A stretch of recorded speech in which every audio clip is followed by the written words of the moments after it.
नमस्कार मेरे प्यारे भाइयों और बहनों, मैं विवेक कुमार। क्राइम की कहानी के नए एपिसोड में आप सभी लोगों का हार्दिक स्वागत है।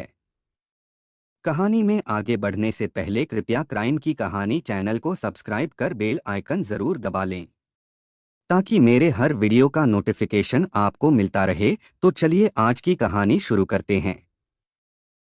चीचली गांव कहने भर को ही भोपाल का हिस्सा है, नहीं तो बैरागढ़ और कोलार इलाके से लगे इस गांव में अब गिने चुने घर ही बचे हैं। बढ़ते शहरीकरण के चलते चीचली में भी जमीनों के दाम आसमान छू रहे हैं। इसलिए अधिकतर ऊंची जाति वाले लोग यहां की अपनी जमीनें बिल्डर्स को बेचकर कोलार या भोपाल के दूसरे इलाकों में शिफ्ट हो गए हैं। इन गिने चुने घरों में से एक घर है विपिन मीणा का। पेशे से इलेक्ट्रिशियन विपिन की कमाई भले ही ज्यादा न थी, लेकिन घर को घर बनाने में जिस संतोष की जरूरत होती है वह जरूर उसके यहाँ था। विपिन के घर में बूढ़े पिता नारायण मीणा के अलावा मां और पत्नी तृप्ति थी, लेकिन घर में रौनक 3.5 साल के मासूम वरुण से रहती थी। नारायण मीणा वन विभाग से नाकेदार के पद से रिटायर हुए थे और अपनी छोटी मोटी खेती का काम देखते हैं। इस खुशहाल घर को 14 जुलाई 2019 को जो नजर लगी, उससे न केवल विपिन के घर में बल्कि पूरे गांव में मातम सा पसर गया। उस दिन शाम को विपिन जब रोजाना की तरह अपने काम से लौटा तो घर पर उसका बेटा वरुण नहीं मिला। उस समय यह कोई खास चिंता वाली बात नहीं थी, क्योंकि वरुण घर के बाहर गांव के बच्चों के साथ खेला करता था। कभी कभी बच्चों के खेल तभी खत्म होते थे जब अंधेरा छाने लगता था। थोड़ी देर इंतजार के बाद भी वरुण नहीं लौटा तो विपिन ने तृप्ति से उसके बारे में पूछा। जवाब वही मिला जो अक्सर ऐसे मौकों पर मिलता है कि खेल रहा होगा, यहीं कहीं बाहर आ जाएगा। विपिन वरुण को ढूंढने अभी निकला ही था कि घर के बाहर उसके पिता मिल गए। उनसे पूछने पर पता चला कि कुछ देर पहले वरुण चॉकलेट खाने की जिद कर रहा था तो उन्होंने उसे 10 रुपए दिए थे। चूंकि शाम गहराती जा रही थी और विपिन घर के बाहर ही गया था, इसलिए उसने सोचा कि दुकान नजदीक ही है तो क्यों न वरुण को वहीं जाकर देख लिया जाए। लेकिन वह उस वक्त चौंका जब वरुण के बारे में पूछने पर जवाब मिला कि वह तो आज उसकी दुकान पर आया ही नहीं। घबराए विपिन ने इधर उधर नजर दौड़ाई तो उसे कोई बच्चा खेलता नजर नहीं आया जिससे वह बेटे के बारे में पूछता। एक बार घर जाकर और देख लिया जाए, शायद वरुण आ गया हो। यह सोचकर वह घर की तरफ चल पड़ा। घर आने पर भी विपिन को निराशा ही हाथ लगी, क्योंकि वरुण अभी भी घर नहीं आया था। लिहाजा अब पूरा घर परेशान हो उठा। उसे ढूंढने के लिए विपिन ने गांव का चक्कर लगाया तो जल्द ही उसके लापता होने की बात भी फैल गई और गांव वाले भी उसे ढूंढने में लग गए। रात के लगभग 10 बजे तक सभी वरुण को हर उस मुमकिन जगह पर ढूंढ चुके थे जहां उसके होने की संभावना थी।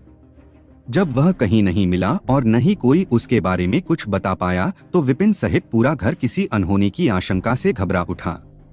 वरुण की गुमशुदगी को लेकर तरह तरह की हो रही बातों के बीच गांव वालों ने एक क्रेटा कार का जिक्र किया जो शाम के समय गांव में देखी गई थी, लेकिन उसका नंबर किसी ने नोट नहीं किया था।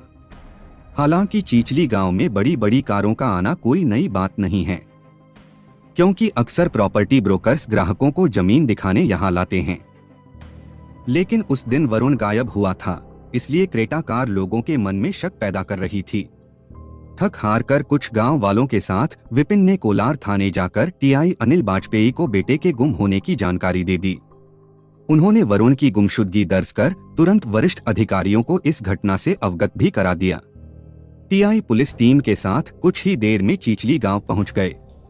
गांव वालों से पूछताछ करने पर पुलिस का पहला और आखिरी शक उसी क्रेटा कार पर जा रहा था जिसके बारे में गांव वालों ने बताया था। पूछताछ में यह बात उजागर हो गई थी कि मीणा परिवार की किसी से कोई रंजिश नहीं थी जो कोई बदला लेने के लिए बच्चे को अगवा करता, और इतना पैसा भी उनके पास नहीं था कि फिरौती की मंशा से कोई वरुण को उठाता। तो फिर वरुण कहाँ गया? उसे जमीन निगल गई या फिर आसमान खा गया? यह सवाल हर किसी की जुबान पर था। क्रेटा कार पर पुलिस का शक इसलिए भी गहरा गया था क्योंकि कोलार के बाद केरवा चेकिंग पॉइंट पर कार में बैठे युवकों ने खुद को पुलिस वाला बताकर बैरियर खुलवा लिया था और दूसरा बैरियर तोड़कर वे कार को जंगलों की तरफ ले गए थे। चीचली और कोलार इलाके में मीणा समुदाय के लोगों की भरमार है, इसलिए लोग रात भर वरुण को ढूंढते रहे। 15 जुलाई की सुबह तक वरुण कहीं नहीं मिला और लाख कोशिशों के बाद भी पुलिस कोई संतोषजनक जवाब नहीं दे पाई तो लोगों का गुस्सा भड़कने लगा।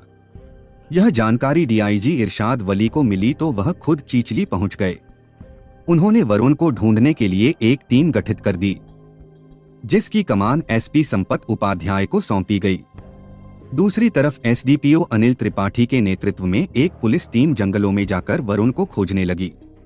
पुलिस टीम ने 15 जुलाई को जंगलों का चप्पा चप्पा छान मारा, लेकिन वरुण कहीं नहीं मिला और न ही उसके बारे में कोई सुराग हाथ लगा। इधर गांव भर में भी पुलिस उसे ढूंढ चुकी थी। एक बार नहीं कई बार पुलिस वालों ने गांव की तलाशी ली, लेकिन हर बार नाकामी ही हाथ लगी तो गांव वालों का गुस्सा फिर से उफनने लगा। बार बार की पूछताछ में बस एक ही बात सामने आ रही थी कि वरुण अपने दादा नारायण से 10 रुपए लेकर चॉकलेट खरीदने निकला था। इसके बाद उसे किसी ने नहीं देखा। इससे यह संभावना प्रबल होती जा रही थी कि हो न हो बच्चे को घर से निकलते ही अगवा कर लिया गया हो। विपिन का मकान मुख्य सड़क से चंद कदमों की दूरी पर पहाड़ी पर है, इसलिए यह अनुमान भी लगाया गया कि इसी 50 मीटर के दायरे से वरुण को उठाया गया है। लेकिन वह कौन हो सकता है? यह पहेली पुलिस से सुलझाए नहीं सुलझ रही थी, क्योंकि पूरे गांव व जंगलों की खाक छानी जा चुकी थी। इस पर भी हैरत की बात यह थी कि बच्चे को अगवा किए जाने का मकसद किसी की समझ नहीं आ रहा था। अगर पैसों के लिए उसका अपहरण किया गया होता तो अब तक अपहर्ता फोन पर अपनी मांग रख चुके होते, और वरुण अगर किसी हादसे का शिकार हुआ होता तो भी उसका पता चल जाना चाहिए था। चीचली गांव की हालत यह हो चुकी थी कि अब वहां गांव वाले कम पुलिस वाले ज्यादा नजर आ रहे थे। इस पर भी लोग पुलिसिया कार्रवाई से संतुष्ट नहीं थे। इसलिए माहौल बिगड़ता देख गांव में डीजीपी वीके सिंह और आईजी योगेश देशमुख भी आ पहुंचे। दो बड़े शीर्ष अधिकारियों को अचानक आया देख वहां मौजूद पुलिस वालों के होश उड़ गए। चंद मिनटों की मंत्रणा के बाद तय किया गया कि एक बार फिर से गांव का कोना कोना देख लिया जाए। इत्तेफाक से इसी दौरान टीआई अनिल वाजपेयी की टीम की नजर विपिन के घर से चंद कदमों की दूरी पर बंद पड़े एक मकान पर पड़ी। उनका इशारा पाकर दो पुलिसकर्मी उस सूने मकान की दीवार लांघकर अंदर दाखिल हो गए। दाखिल तो हो गए, लेकिन अंदर का नजारा देखकर भौचक रह गए, क्योंकि वहां किसी बच्चे की अधजली लाश पड़ी थी। बच्चे का अधजला शव मिलने की खबर गांव में आग की तरह फैली तो सारा गांव इकट्ठा हो गया। दरवाजा खोलने के बाद पुलिस और गांव वालों ने बच्चे की लाश देखी तो उसका चेहरा बुरी तरह झुलसा हुआ था, लेकिन विपिन ने उस लाश की पहचान अपने 3.5 साल के बेटे वरुण के रूप में कर दी। सभी लोग इस बात से हैरान थे कि पिछले 2 दिनों से जिस वरुण की तलाश में लोग आकाश पाताल एक कर रहे थे, उसकी लाश घर के नजदीक ही पड़ोस में पड़ी है। यह बात किसी ने खासतौर से पुलिस वालों ने भी नहीं सोची थी। वरुण के माँ बाप और दादा दादी होश खो बैठे, जिन्हें संभालना मुश्किल काम था। घर वाले ही क्या, गांव वालों में भी खासा दुख और गुस्सा था। अब यह बात कहने सुनने और समझने की नहीं रही थी कि मासूम वरुण का हत्यारा कोई गांव वाला ही है। लेकिन वह कौन है और उसने उस बच्चे को जलाकर क्यों मारा, यह बात भी पहेली बनती जा रही थी। गुस्साए गांव वालों को संभालती पुलिसिया कार्रवाई अब जोरों पर आ गई थी। देखते ही देखते खोजी कुत्ते और फोरेंसिक टीम चीचली पहुंच गई। डीआईजी इरशाद वली ने बारीकी से वरुण के शव का मुआयना किया तो उन्हें समझते देर नहीं लगी कि जिस किसी ने भी उसे जलाया है, उसने धुआं उठने के डर से तुरंत लाश पर पानी भी डाला है। वरुण के शव पर गेहूं के दाने भी चिपके हुए थे, इसलिए यह अंदाजा भी लगाया गया कि उसे गेहूं में दबाकर रखा गया होगा, अर्थात हत्या कहीं और की गई है और लाश यहाँ सूने मकान में लाकर ठिकाने लगा दी गई है। इस मकान के बारे में गांव वाले कुछ खास नहीं बता पाए, सिवाय इसके कि कुछ दिनों पहले ही इसे भोपाल के किसी शख्स ने खरीदा है। पूछताछ करने पर विपिन ने बताया कि उसकी किसी से भी कोई दुश्मनी नहीं है। इसके बाद पुलिस ने लाश से चिपके गेहूं के आधार पर ही जांच शुरू कर दी। अच्छी बात यह थी कि खाली पड़े उस मकान से जरा जरा से अंतराल पर गेहूं के दानों की लकीर दूर तक गई थी। डीआईजी के इशारे पर पुलिस वाले गेहूं के दानों के पीछे चले तो गेहूं की लाइन विपिन के घर के ठीक सामने रहने वाली सुनीता के घर जाकर खत्म हुई। यह वही सुनीता थी जो कुछ देर पहले तक वरुण के न मिलने की चिंता में आधी हुई जा रही थी। और उसका बेटा भी गांव वालों के साथ वरुण को ढूंढने में जी जान से लगा हुआ था। पुलिस ने सुनीता से पूछताछ की तो उसका चेहरा फक पड़ गया। वह वही सुनीता थी जो एक दिन पहले तक एक न्यूज चैनल पर गुस्से से चिल्लाती दिखाई दे रही थी। वह चीख चीख कर कह रही थी कि हत्यारों को कड़ी सजा मिलनी चाहिए। इस बीच पूछताछ में उजागर हुआ था कि सुनीता सोलंकी का चाल चलन ठीक नहीं है और उसके घर तरह तरह के अनजान लोग आते रहते हैं। पर यह सब बातें उसे हत्यारी ठहराने के लिए नाकाफी थीं, इसलिए पुलिस ने सख्ती दिखाई तो सच गले में फंसे सिक्के की तरह बाहर आ गया। वरुण जब चॉकलेट लेने घर से निकला तो सुनीता को देखकर उसके घर पहुंच गया। मासूमियत और हैवानियत में क्या फर्क होता है, यह उस वक्त समझ आया जब भूखे वरुण ने सुनीता से रोटी मांगी। बदले की आग में जल रही सुनीता ने उसे सब्जी के साथ रोटी खाने को दे दी, लेकिन सब्जी में उसने चींटी मारने वाली जहरीली दवा मिला दी। वरुण दवा के असर के चलते बेहोश हो गया तो सुनीता ने उसे मरा समझकर उसके हाथ पैर बांधे और पानी के खाली पड़े बड़े कंटेनर में डाल दिया। इधर जैसे ही वरुण की खोजबीन शुरू हुई तो वह भी भीड़ में शामिल हो गई। इतना ही नहीं, उसने दुख में डूबे अपने पड़ोसी विपिन मीणा के घर जाकर उन्हें चाय बनाकर दी और हिम्मत भी बंधाती रही, जबकि सच सिर्फ वही जानती थी कि वरुण अब इस दुनिया में नहीं है। उसकी तो वह बदले की आग के चलते हत्या कर चुकी है। हादसे की शाम सुनीता का बेटा घर आया तो उसे बिस्तर के नीचे से कुछ आवाज सुनाई दी। इस पर सुनीता ने उसे यह कहते हुए टरका दिया कि चूहा होगा, तू जाकर वरुण को ढूंढ। बाहर गया बेटा रात 8 बजे के लगभग फिर वापस आया तो नजारा देखकर सन्न रह गया, क्योंकि सुनीता वरुण की लाश को पानी के कंटेनर से निकालकर गेहूं के कंटेनर में रख रही थी। इस पर बेटे ने ऐतराज जताया तो उसने उसे झिड़ककर खामोश कर दिया। सुनीता ने मासूम की लाश को पहले गेहूं से ढका, फिर उस पर ढेर से कपड़े डाल दिए थे। 16 जुलाई 2019 की सुबह तड़के 5 बजे सुनीता ने घर के बाहर झांका तो वहां उम्मीद के मुताबिक सूना पड़ा था। वरुण की तलाश करने वाले सो गए थे। उसने पूरी एहतियात से लाश हाथों में उठाई और बगल के सूने मकान में ले जाकर फेंक दी। लाश को फेंककर वह दोबारा घर आई और माचिस के साथ साथ कुछ कंडे भी ले गई और लाश को जला दिया। धुआं ज्यादा न उठे, इसके लिए उसने लाश पर पानी डाल दिया। जब उसे इत्मीनान हो गया कि अब वरुण की लाश पहचान में नहीं आएगी तो वह घर वापस आ गई। हत्या सुनीता ने की है, यह जानकर गांव वाले बिफर उठे और उसे मारने पर आमादा हो आए, तो उन्हें काबू करने के लिए पुलिस वालों को बल प्रयोग करना पड़ा। इधर दुख में डूबे विपिन के घर वाले हैरान थे कि सुनीता ने वरुण की हत्या कर उनसे कौन से जन्म का बदला लिया है।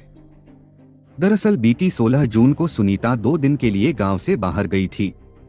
तभी उसके घर से कोई आधा किलो चांदी के गहने और 30,000 रुपए नकदी की चोरी हो गई थी। सुनीता जब वापस लौटी तो विपिन के घर में पार्टी हो रही थी। इस पर उसने अंदाजा लगाया कि हो न हो विपिन ने ही चोरी की है और उसके पैसों से यह जश्न मनाया जा रहा है। यह सोचकर वह तिल मिला उठी और मन ही मन विपिन को सबक सिखाने का फैसला ले लिया। सुनीता सोलंकी दरअसल भोपाल के नजदीक बैरसिया के गांव मंगलगढ़ की रहने वाली थी। उसकी शादी दुले सिंह से हुई थी, जिससे उसके 3 बच्चे हुए। इसके बाद भी पति से उसकी पटरी नहीं बैठी क्योंकि उसका चाल चलन ठीक नहीं था। इस पर दोनों में विवाद बढ़ने लगा तो दुले सिंह ने उसे छोड़ दिया। इसके बाद मंगलगढ़ गांव के 2-3 युवकों के साथ रंगरलिया मनाते उसके फोटो वायरल हुए थे, जिसके चलते गांव वालों ने उसे भगा दिया था। वे नहीं चाहते थे कि उसके चक्कर में आकर गांव के दूसरे मर्द बिगड़े। इसके बाद तो सुनीता की हालत कटी पतंग जैसी हो गई। उसने कई मर्दों से संबंध बनाए और कुछ से तो बाकायदा शादी भी की, लेकिन ज्यादा दिनों तक वह किसी एक की होकर नहीं रह पाई। आखिर में वह चीचली में ठीक विपिन के घर के सामने आकर बस गई। चीचली में भी रात बिरात उसके घर मर्दों का आना जाना आम बात थी। इनमें उसकी बेटी का देवर मुकेश सोलंकी तो अक्सर उसके यहाँ देखा जाता था। इससे उसकी इमेज चीचली में भी बिगड़ गई थी। लेकिन सुनीता जैसी औरतें समाज और दुनिया की परवाह ही कहाँ करती हैं। गांव में हर कोई जानता था कि सुनीता के पास पैसे कहां से आते हैं, लेकिन कोई कुछ नहीं बोलता था। चोरी के कुछ दिन पहले विपिन का भाई उसके यहाँ घुस आया था और उसने सुनीता को आपत्तिजनक अवस्था में देख लिया था। इस पर भी विपिन के घर वालों से उसकी कहासुनी हुई थी। यह बात तो आई गई हो गई थी, लेकिन वह चोरी के शक की आग में जल रही थी, इसलिए उसने बदला मासूम वरुण की हत्या करके लिया। गांव वालों के मुताबिक यह पूरा सच नहीं है, बल्कि तंत्र मंत्र और बलि का चक्कर है। गांव वाले इसे चंद्रग्रहण से जोड़कर देख रहे हैं। गांव वालों के मुताबिक वरुण की लाश के पास से मिठाई भी मिली थी। घटनास्थल के पास से अगरबत्ती और कटे नींबू मिलने की बात भी कही गई। इसके अलावा वरुण की लाश को लाल रंग के कपड़े से ही क्यों लपेटा गया, इसकी भी चर्चा चीचली में है। गांव वालों की इस दलील में दम है कि अगर वाकई सुनीता के यहाँ चोरी हुई थी तो उसने इसका जिक्र किसी से क्यों नहीं किया था और न ही पुलिस में रिपोर्ट दर्ज कराई थी। वरुण के नाना अनूप मीणा तो खुलकर बोले कि उनके नाती की हत्या की असली वजह तंत्र मंत्र का चक्कर है। उन्होंने घटनास्थल पर मिले नींबू के अलावा घर के बाहर पेड़ पर लटकी काली मटकी का भी जिक्र किया। वरुण की हत्या चोरी का बदला थी या तंत्र मंत्र इसकी वजह थी, इस पर पुलिस बोलने से बच रही है, लेकिन उसकी लापरवाही और नकारापन लोगों के निशाने पर रहा। चिचली के लोगों ने साफ साफ कहा कि लाश एकदम बगल वाले घर में थी और पुलिस वाले यहाँ वहाँ वरुण को ढूंढ रहे थे। गांव वालों का यह भी कहना है कि अगर डीजीपी और आईजी गांव में नहीं आते तो ये लोग उस सूने मकान में भी नहीं झांकते और वरुण की लाश पता नहीं कब मिलती। उम्मीद के मुताबिक इस हत्याकांड पर राजनीति भी खूब गरमाई। मुख्यमंत्री कमलनाथ ने हादसे पर अफसोस जाहिर किया, तो पूर्व मुख्यमंत्री शिवराज सिंह चौहान बिगड़ती कानून व्यवस्था को लेकर सरकार को कटघरे में खड़ा करते रहे। हैरानी तो इस बात की भी है कि गुमशुदगी का बवाल मचने के बाद भी सुनीता ने वरुण की लाश बड़े इत्मीनान से जला दी और किसी को खबर भी नहीं लगी। सुनीता को अपने किए का कोई पछतावा नहीं है। इससे लगता है कि बात कुछ और भी हो सकती है। पुलिस ने सुनीता से पूछताछ करने के बाद उसके नाबालिग बेटे को भी हिरासत में ले लिया। उसका कसूर यह था कि हत्या की जानकारी होने के बाद भी उसने पुलिस को नहीं बताया था। पुलिस ने सुनीता को कोर्ट में पेश कर जेल भेज दिया, जबकि उसके नाबालिग बेटे को बाल सुधार गृह भेजा गया। कहानी को लास्ट तक सुनने के लिए आपका धन्यवाद। इस कहानी के बारे में अपनी राय कमेंट करके जरूर बताइएगा और ऐसी ही अपराध की सच्ची कहानियों के लिए हमारे चैनल क्राइम की कहानी को सब्सक्राइब कर लीजिए। कहानी को लाइक और शेयर जरूर करें। धन्यवाद।